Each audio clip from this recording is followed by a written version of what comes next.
Hello बच्चों, मैं हूं अनुज पांडे और ये है आपका फेवरेट चैनल मैथ स्टार। बच्चों, पिछले वीडियो में कूलाम सरल से रिलेटेड कुछ टॉपिक बच गया था जिसको हम इस वीडियो में पूरा करेंगे। जैसे कि लिमिटेशन ऑफ कूलाम्स लॉ, मतलब कूलाम्स लॉ ने जो फार्मूला दिया था F इक्वल K(Q1Q2/R²), जिसको आप 1/4πε(Q1Q2/R² बोलते हैं, वो कहाँ पे वैलिड होगा, किस किस प्लेस पर उसको अप्लाई कर सकते हैं। तो आज हम उसके बारे में चर्चा करेंगे और कूलाम्स लॉ का वेक्टर फॉर्म देखेंगे, इलेक्ट्रिक फील्ड देखेंगे, इलेक्ट्रिक फील्ड इंटेंसिटी देखेंगे और वगैरह वगैरह। तो चलिए, तो very good morning, very good afternoon and very good night, जब भी आप मेरा वीडियो देख रहे हो। तो अब हम स्टार्ट करते हैं वीडियो को। तो पहला है इसमें vector forms of coulombs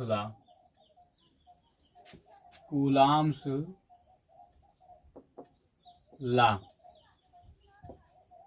vector forms of coulombs law. इसका मतलब क्या होगा? कूलाम के नियम का सदिश रूप। आप लिख सकते हैं हिंदी में इसको, कूलाम के नियम का सदिश रूप। तो इसमें चलते हैं।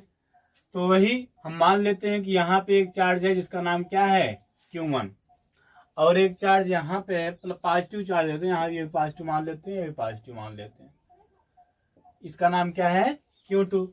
और एक चार्ज किस पर है, पॉइंट A पर, और दूसरा चार्ज किस पर है, पॉइंट B पर, और दोनों के बीच की डिस्टेंस हम मान लेते हैं R है। कितना है, R।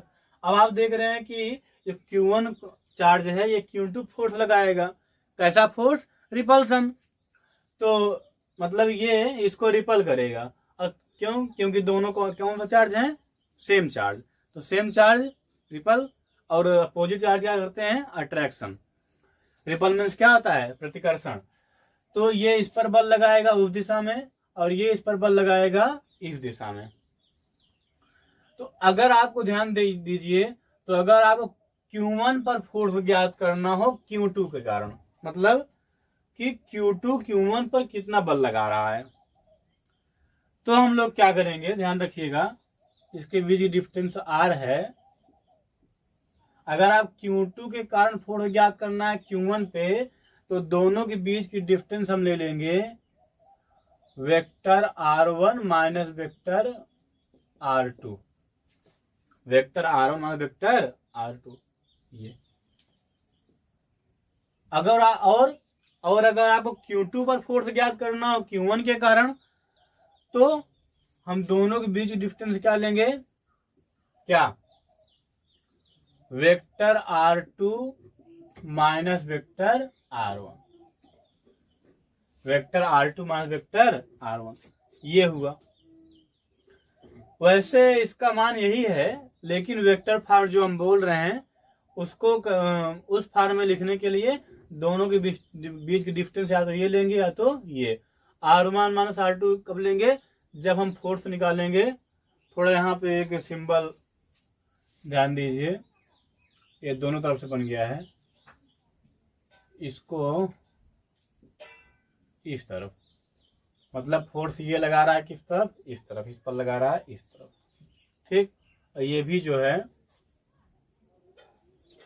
इसका डायरेक्शन ये R2 पहले है, तो फोर्स लग रहा है Q2 पे, किस तरफ, ठीक। तो जब Q2 पर फोर्स निकालेंगे Q1 के कारण, तो ये डिस्टेंस, और जब Q1 पर फोर्स निकालेंगे Q2 के कारण, मतलब Q2 Q1 पर कितना बल लगा रहा है, तो ये डिस्टेंस लेंगे। तो जैसा कि हम लोग जानते हैं फार्मूला या फिर इक्वल हम बताए थे आपको कूलाम लॉ का, K(Q1Q2/R²। R परिमाण है जिसको माड में भी लिख सकते हैं, माड में। अब थोड़ा यहां ध्यान दीजिए, फोर्स हम पहले निकाल लेते हैं 1 पर 2 के कारण, यहां लिखेंगे 1 पर 2, अर्थात F12, ठीक। इसका मतलब क्या हुआ, पहले आवेश पर दूसरे आवेश के कारण बल। तो इतना तो हो गया। अब इनटू करते हैं इसका यूनिट वेक्टर। हम बताए थे अब Q1 पे निकालेंगे तो ये डिस्टेंस लेंगे, तो R1 माइनस वेक्टर R2 का यूनिट वेक्टर। यूनिट वेक्टर में क्या होता है एकांक सदिश। इसको हम 11 में आपको पढ़ाए थे। तो अब आगे ध्यान दीजिए, तो हम लोग जानते हैं कि चूंकि वेक्टर और यूनिट वेक्टर ए इक्वल होता है vector A upon mod vector ए। ठीक, तो यहाँ पे वही फार्मूला यूज होगा। तो एफ आन 1 ड्यू टू 2 इज इक्वल के Q1 Q2 अपान R स्क्वायर माड में इंटू यहाँ वेक्टर है, मतलब यहाँ पे आप जो यूनिट सिंबल है इसको हटा देंगे तो ये हो जाएगा vector R1 minus vector R2 अपान में माड है तो माड vector R1 minus vector R2। ये हो गया। अब हम बताए थे आपको पहले ही, यहाँ पे लिखेंगे वेक्टर लगा दीजिए क्योंकि यहाँ पे पूरा वेक्टर फॉर्म में रहेगा। नाम ये वेक्टर फॉर्म का कूलाम सलाह, तो यहाँ बल भी एक सदिश राशि, इसलिए इसमें भी क्या लग गया वेक्टर। चलिए अब आगे देखते हैं। इज इक्वल, हम पहले आपको बताए थे कि जो इसका मान है, जो वैल्यू है vector R1 minus vector R2, ये इसी के इक्वल होगी R के, मतलब वही है R का मान ही ये है, लेकिन ये वेक्टर फॉर्म में है और ये परिमाण के रूप में है। तो अब आगे ध्यान दीजिए, तो यहां लिखेंगे के Q1 Q2 अपान R का मान कितना है R1 vector R1 minus vector R2, ये मान इंटू हो जाएगा vector R1 minus vector R2 अपान में क्या हो जाएगा माड vector R1 minus vector R2। ये हो गया, समझ में आ रहा होगा। अगर आप पिछला वीडियो बिना देखे यहाँ पे आ गए हैं सर उठा के, तो ये समझ में नहीं आएगा। इसके लिए आप जाइए और YouTube पर क्लिक करिए, क्या क्लास 12 फिजिक्स बाय मैथ अनुज पांडे 02, और आप तुरंत खटाक से वीडियो आएगा उसको देखिएगा, तब यहाँ पे आए तब ये समझ में आएगा। चलिए फिर आगे चलते हैं। तो ये हो जाएगा आपका वेक्टर F12 इज इक्वल के Q1 Q2 अपान, अब यहाँ यहाँ पे 2 है, एक ये हो जाएगा, यहाँ पे स्क्वायर था ना इसलिए, अब ये हो जाएगा 3 हो गया ये हो गया माड vector R1 minus vector R2 का होल क्यूब, क्या हो जाएगा होल क्यूब, इंटू में क्या हो जाएगा इंटू में ये R1 माइनस R2, ये लगभग वही चीज है जो आप पहले देखे, ये वही चीज ये भी है। अभी हमको बताए कि इसका मान क्या हो सकता है R क्यूब हो जाएगा ये, और इसका मान R, तो R से R कट जाएगा, यहाँ R स्क्वायर से फिर वही आ जाएगा, लेकिन वह परिमाण के रूप में था और यह वेक्टर फॉर्म है। जो ये फार्मूला बना ये वाला, ये कौन सा फॉर्म है वेक्टर फॉर्म, समझ में आ गया होगा। चलिए एक बार फिर देख लेते हैं। तो फार्मूला हम लोग होता है फिर इक्वल के Q1 Q2 अपान R स्क्वायर, और अब आगे ध्यान दीजिए, तो ये के Q1 Q2 अपान R स्क्वायर ये परिमाण है, इसलिए इसको माड में कर दे रहे हैं। और अब यहाँ पे ध्यान दीजिए, इसमें टॉपिक जोड़ेगा इसका यूनिट वेक्टर। फोर्स किस पर निकाल रहे हैं 1 पर, इसलिए R1 माइनस R2 लिखेंगे, और 2 पर निकालेंगे Q1 के कारण तो R2 माइनस R1 लिखेंगे। तो यहाँ पे हो जाएगा vector R1 minus vector R2 का यूनिट वेक्टर। अब आगे ध्यान दीजिए, हम लोग जानते हैं यूनिट वेक्टर माड ए is equal vector A upon mod vector A, sorry यहाँ पे कुछ गलत वर्ड निकल गया, unit vector A is equal vector A upon mod vector ए, ये होगा। यहाँ पे कहीं कहीं पे केवल एरो नहीं लगाते हैं, केवल यूनिट ही लिख देते हैं, फिर भी ठीक है। तो F vector F on one due to two, ध्यान रखिएगा, force on one due to two, इसको क्या पढ़ेंगे, फोर्स ऑन वन या at one due to two, मतलब पहले पर दूसरे के कारण बल, इज इक्वल के Q one Q two upon mod r square into, यहाँ लगाएंगे फार्मूला ये वाला, तो वेक्टर ए, यहाँ पे vector are one mod vector are two upon mod vector A, तो यहाँ mod vector are one mod vector are two. अब आगे ध्यान दीजिए, F one on two is equal के Q one Q two upon, इसको हम बताए थे कि जो ये R one minus are two है ये आर के इक्वल है, तो यहाँ पे आर के प्लेस पे हम vector are one minus vector are two भी लिख सकते हैं, यहाँ स्क्वायर था स्क्वायर लग गया, इनटू वही सेम चीज डाल लिया गया। अब यहाँ दो था, एक ये मिल जाएगा, कितना हो जाएगा होल क्यूब, और एक ऊपर ये था ही, तो ये हो गया vector forms of Coulomb's law.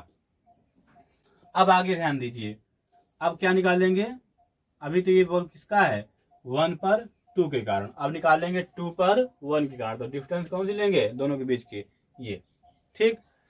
तो लिखेंगे F on at two due to one, F at two due to one, यहाँ वेक्टर लगा देंगे, इज इक्वल फार्मूला क्या था, k Q one Q two upon r square, r square यहाँ क्या लिखेंगे, माड आर स्क्वायर, ठीक है।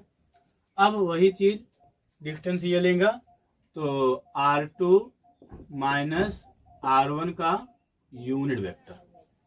अब आगे फोकस करिए, vector F due to two, sorry F at two due to one, force at two due to one, दूसरे आवेश पर पहले आवेश के कारण बल, तो ये हो जाएगा F two one is equal के Q one Q two upon, अब आर के प्लेस पे क्या हो जाएगा, vector are two minus vector are one, तो vector are two minus vector are one, ये हो गया,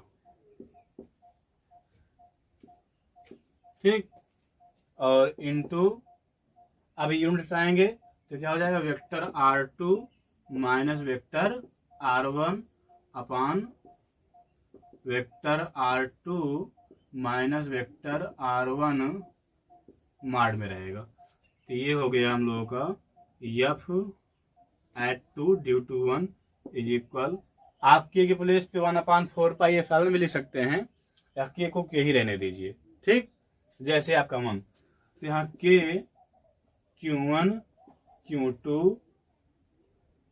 अपान mod vector are two minus vector are one का होल क्यूब, यहाँ टू एक वन ये हो गया, इनटू क्या हो जाएगा, vector are two minus vector, ये हो गया हम लोगों का फार्मूला, ठीक। ये दोनों हैं कूलम्ब्स लाइन वेक्टर फॉर्म्स, आपकी मर्जी, चाहे आप यहाँ तक करिए डेरिवेशन और उसके बाद लिखिए सिमिलरली, मतलब इसी तरह ये भी हो जाएगा, जो जहाँ पे आपका r two r one minus are two है वहां क्या लिखेंगे, r two minus r one, बाकी सब उसी तरह है। तो अब हम चलते हैं हम आगे, अब हम लोग चलते हैं लिमिटेशंस ऑफ कूलम्ब्स लॉ। तो देखेंगे लिमिटेशंस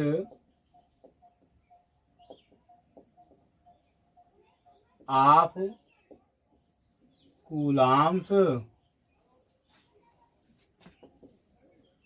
लॉ।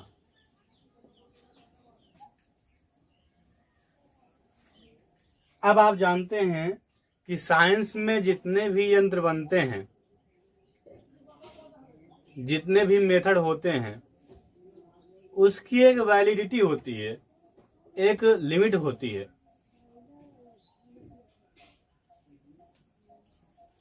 तो उसी तरह यहाँ पे जो कूलाम ने अपना ला दिया, उसकी भी अपनी एक लिमिट है। जैसे हम लोग कॉलेज में पढ़ते हैं तो वहां पर लिमिट क्या होती है कि आप मैक्सिमम कहाँ जा सकते हैं, कॉलेज के ग्राउंड तक आप रह सकते हैं, कॉलेज के बाहर बिना प्रिंसिपल के ऑर्डर के नहीं जा सकते हैं, या बिना टीचर के ऑर्डर के नहीं जा सकते हैं, ठीक।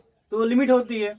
तो इसी तरह कूलाम ने जो अपना फार्मूला दिया था या फिर इक्वल के Q1 Q2 अपान R स्क्वायर, वैसे तो आपको याद हो गया कि नहीं है फार्मूला? यही याद हुआ तो कर लीजिए, बहुत इंपॉर्टेंट फार्मूला है ये। तो जो कूलाम ने अपना ला दिया था उसकी भी कुछ लिमिटेशंस है क्या, वही आइए हम लोग देख लेते हैं। पहला लिमिटेशन क्या है, पहले लिख लेते हैं फिर समझा देते हैं, और लिखेंगे तभी आपको समझ में आ जाएगा, ज्यादा समझाने की आवश्यकता नहीं है। तो यदि कूलाम का नियम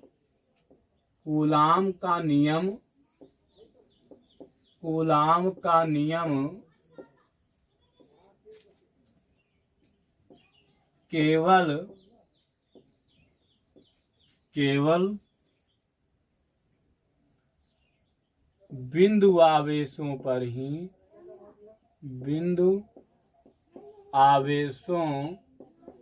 केवल बिंदु आवेशों पर ही, बिंदु आवेशों की इंग्लिश क्या होती है? Point charge. केवल पॉइंट चार्ज बिंदु आवेशों पर ही लागू होता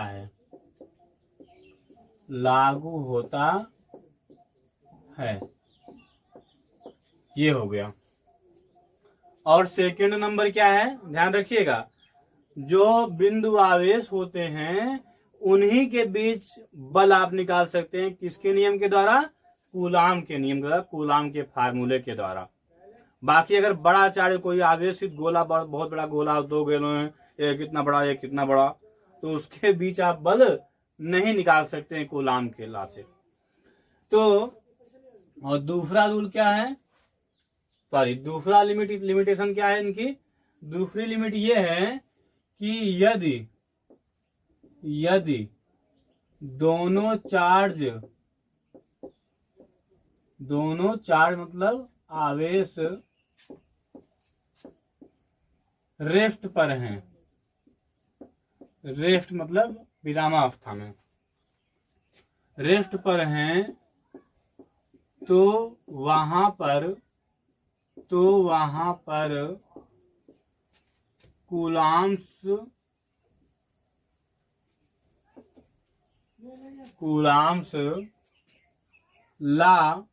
कूलाम्स ला लागू होता है। तो वहां पर कूलाम्स ला लागू होता है। थोड़ा आप लोग उतारते रहिए इसको, तब तक हम अपने मार्कर को स्याही डाल देते हैं।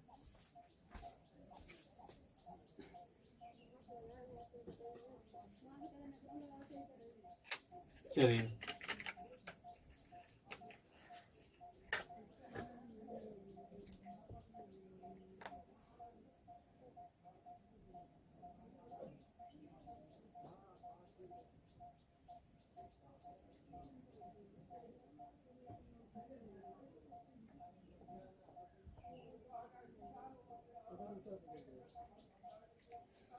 तो हमने मार्कर को स्याही पिला दिया है और ये अपने मिशन पे तैयार होने के लिए लागू हो गया है। चलिए, मतलब क्या, वही जो आप लोग जानते ही हो। तो यदि दोनों आवेश रेस्ट पर हैं, विरामावस्था में है, तो वहां पर कूलाम का जो लॉ होता है वो लागू होगा। और यदि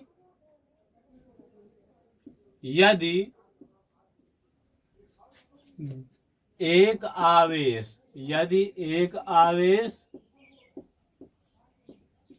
रेस्ट पर है, मतलब विरामावस्था में है, रेस्ट पर है, और दूसरा आवेश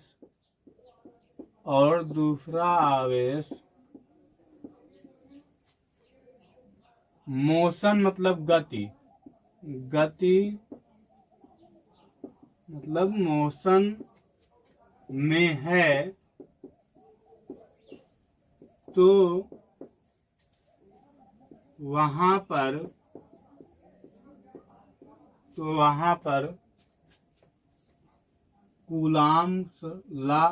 कूलाम का नियम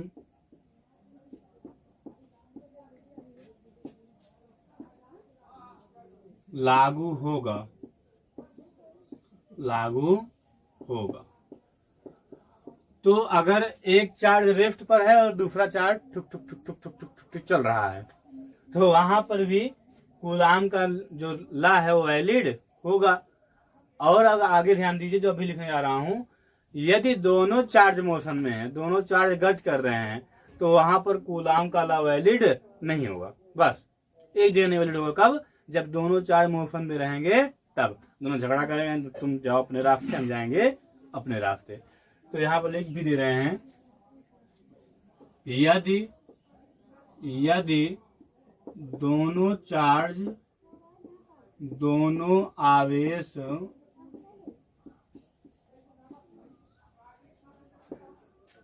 गति में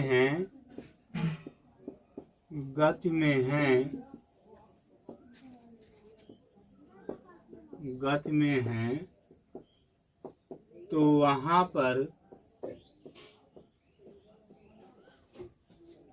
वहां पर कूलाम्स लॉ लागू नहीं होगा, बस इतनी ही थी कूलाम्स लॉ की लिमिटेशन। और भी एक आध दो लिमिटेशन है, लेकिन इम्पोर्टेंट जो हम लोगों के लिए क्लास 12 के लेवल से उतना ही है। नेक्स्ट ईयर हम IIT के सिलेबस पे चलेंगे, तो वहां पर इसके आगे बताया जाएगा।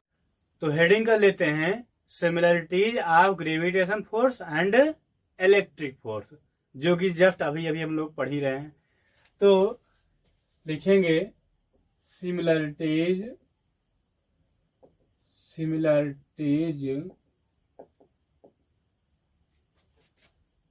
इन ग्रेविटेशन फोर्स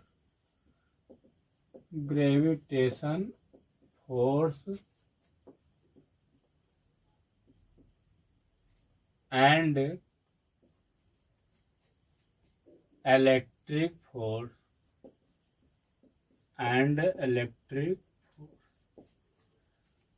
तो इलेक्ट्रिक फोर्स और ग्रेविटेशन फोर्स में सिमिलरिटीज देखना है। तो तुरंत खच्चाक से फिगर बना लेते हैं। तो यहाँ पे एक मास है m1 और यहाँ पे एक मास क्या है, इसी से कुछ दूर पर, कितनी दूर पर, r डिस्टेंस पर एक मास खच्च से रख देते हैं, क्या, m2।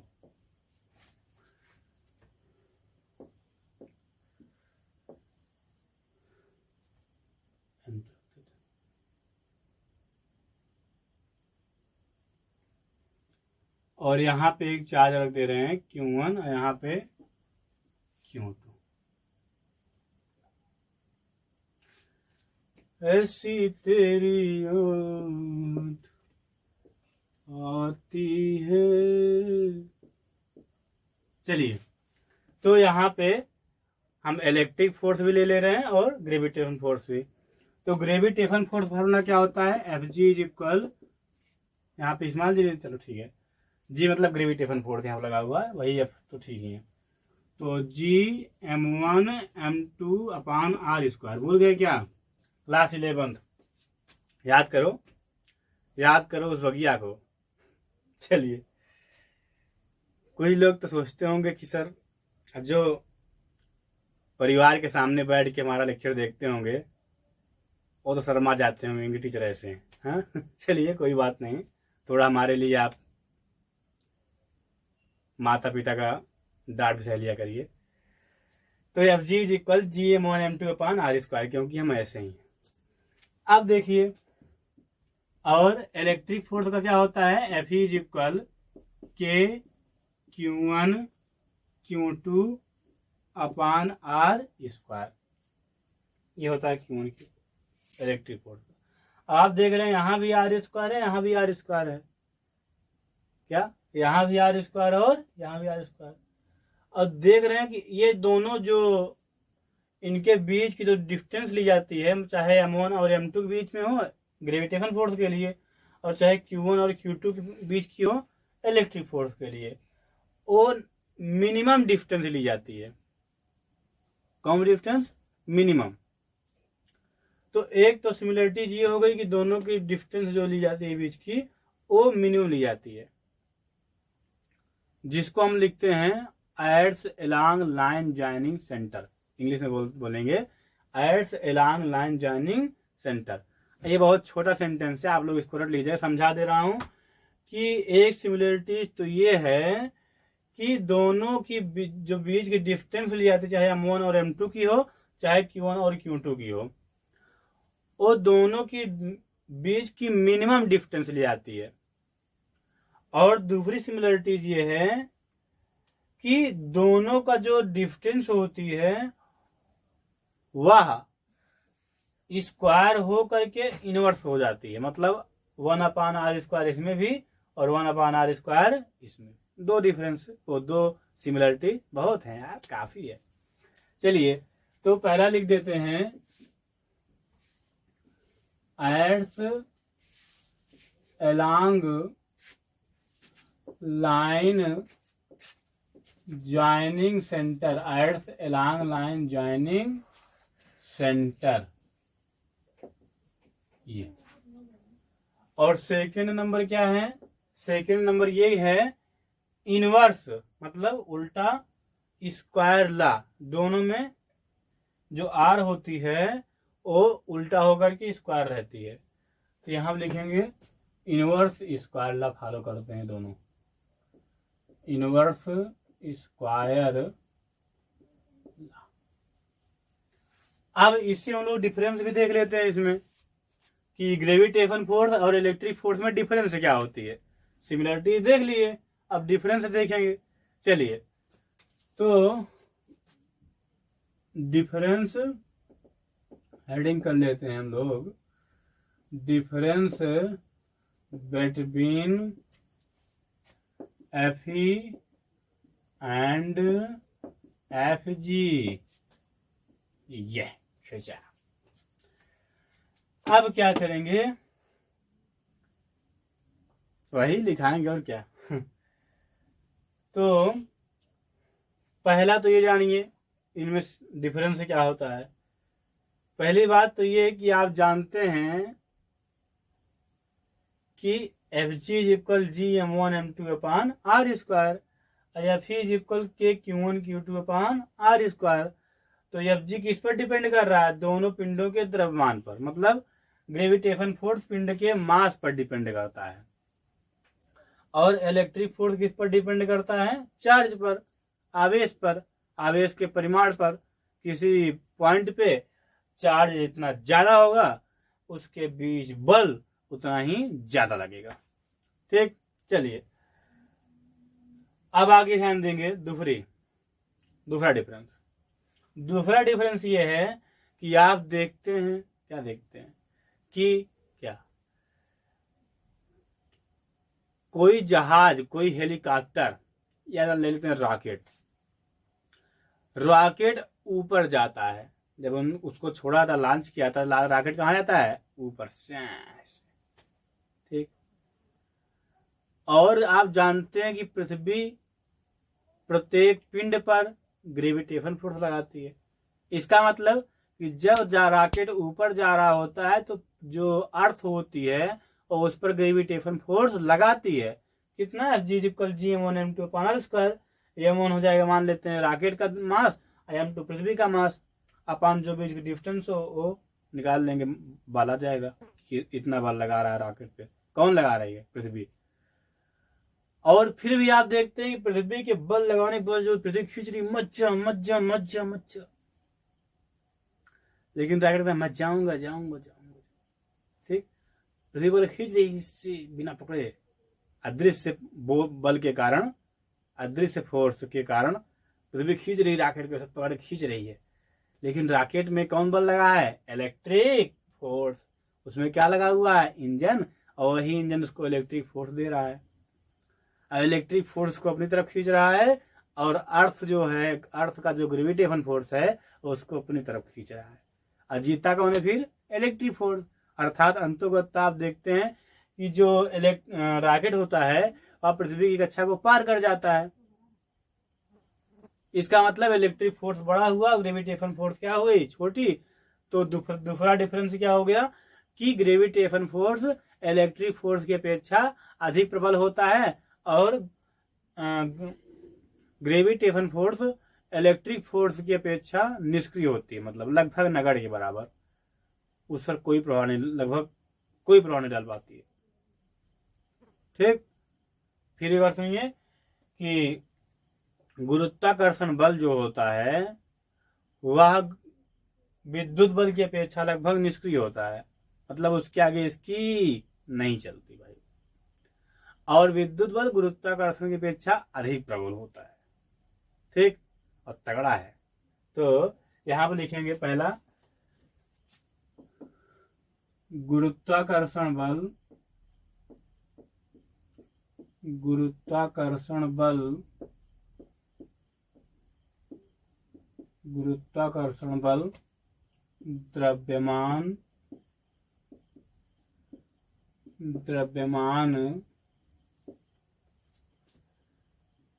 पर निर्भर करता है, निर्भर करता है। गर्मी बहुत है भाई। जबकि विद्युत बल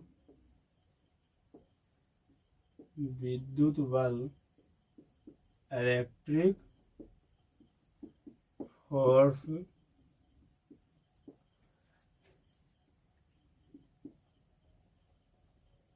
चार्ज मतलब आवेश, आवेश के परिमाण पर, आवेश के परिमाण पर निर्भर करता है,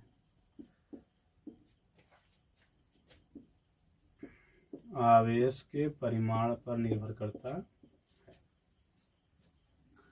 और दूसरा क्या है, दूसरा ले लेते हैं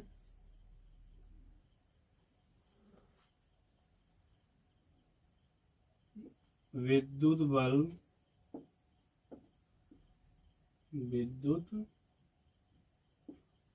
बल गुरुत्वाकर्षण बल की अपेक्षा, गुरुत्वाकर्षण बल की अपेक्षा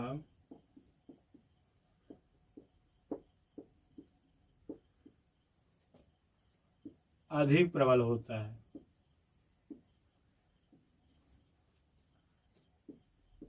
अधिक प्रबल होता है।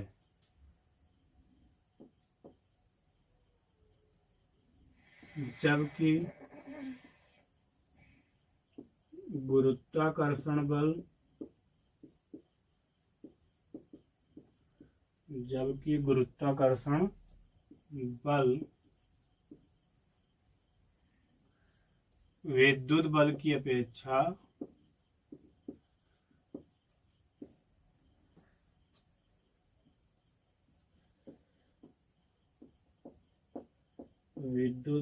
अपेक्षा निष्क्रिय होता है, निष्क्रिय होता है। ये तो इसको आप छाप लीजिए, टिप लीजिए, और इसके आगे फिर हम और लिखा देते हैं। तो हम हट जाते हैं और आप टिप लीजिए।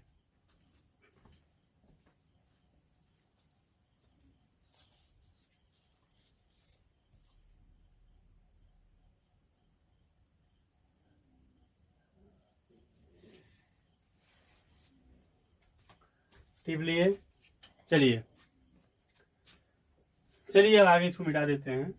एक और बोल दे क्या, चलिए एक और बोल देते हैं, उसको लिख लीजिए बोलने पे हैं। चलिए लिखें, तो दोनों बराबर हो गए, अच्छा नहीं लगता है।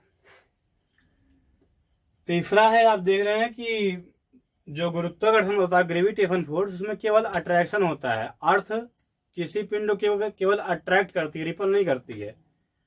अर्थात दो पिंड एक दूसरे को अट्रैक्ट करते हैं, रिपल नहीं करते हैं। जबकि दो चार्ज जैसे हों तो चार्ज एक दूसरे को रिपल भी करते हैं, अट्रैक्ट भी। सेम चार्ज तो रिपल, अपोजिट चार्ज तो अट्रैक्शन। हाँ ठीक बोले। तो सेम चार्ज तो रिपल, और अपोजिट चार्ज तो अट्रैक्शन। एक इधर से आ रही है, एक उधर से आ रहा है, और दोनों आएंगे और दोनों मिल जाएंगे। चलिए